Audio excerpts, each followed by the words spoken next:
একটি ছোট গ্রামে বাস করতেন আহমেদ নামে এক সৎ মানুষ। আহমেদ ছিলেন একজন কৃষক। তিনি প্রতিদিন তার জমিতে কঠোর পরিশ্রম করতেন এবং নিজে যা উপার্জন করতেন তাই খেতেন। তার সততা ও ন্যায় বিচারের জন্য তিনি গ্রামবাসীর মধ্যে পরিচিত ছিলেন। একদিন গ্রামের বাজারে আহমেদ তার উৎপাদিত শাকসবজি বিক্রি করতে যান।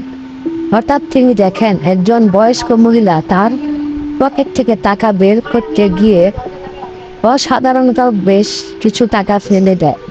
আহমেদ ততক্ষণ টাকা তুলে সেই মহিলার কাছে গিয়ে বলেন, মা, আপনি টাকা ফেলে দিয়েছেন।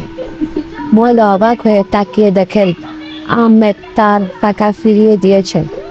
তিনি অন্তত খুশি হয়ে আহমেদের সৎ আচরণ প্রশংসা করে মহিলা বললেন, তিনি সত্যি একজন মহান ব্যক্তি। আল্লাহ তোমার মঙ্গল করুক।